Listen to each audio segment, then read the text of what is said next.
हमके वीडियो बनावे में परेशान कैले बिया। देख न रे यार कैसन काम कैले बिया। अरे ट्रेंडिंग बा पुष्पा का वीडियो बनावे दे। लूटा ना भैया बनाओ तनी।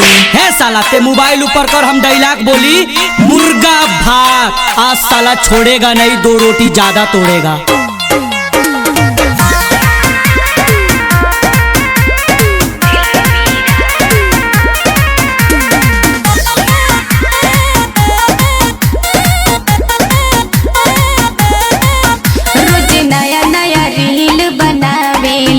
मिलियन में लाइक पावेला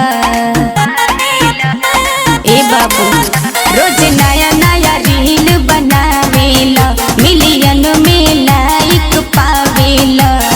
एक के बाद ट्रेंडिंग में चलता हूँ आज, एक के बाद ट्रेंडिंग में चलता हूँ आज। पुष्पराज, तू साउथ के पुष्पराज, हम भोजपुरी के शिल्पी राज।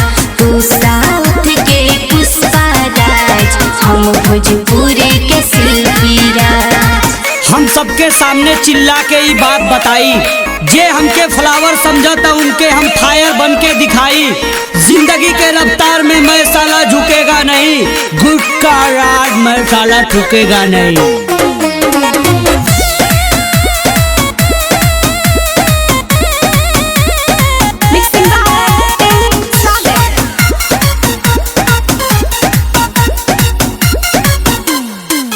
चलो मिल के प्यार करे के, गर्दन पर हाथ फेरे के। कि चलो मिल के प्यार करे के, गर्दन पर हाथ फेरे के। हमनी पर सबके ध्यान बा, मार्केट में पूरा पहचान बा। कदिला खुश बिहेव से अपना भूला न केहू नाराज। कदिला खुश बिहेव से अपना भूला न केहू नाराज। पुष्पराज, तू साउथ के पुष्पराज, हम भोजपुरी के शिल्पी राज। तू साउथ के पुष्पराज, हम भोजपुरी के शिल्पी राज।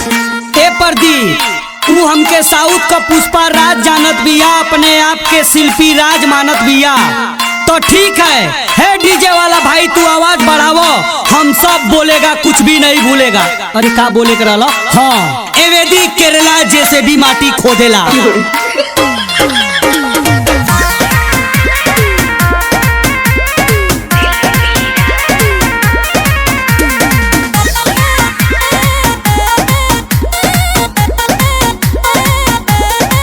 धर्मवीर उजाला सुनील राजा, बात कर ले तो आवेला मजा।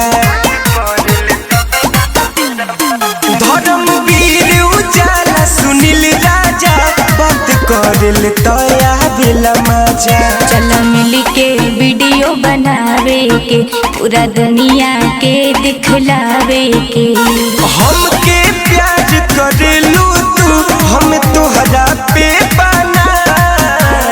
हमके प्यार करेलू तू, हम तोहरा पे बनाज। पुष्पराज, तू साउथ के पुष्पराज, हम भोजपुरी के शिल्पी राज। तू साउथ के पुष्पराज, हम भोजपुरी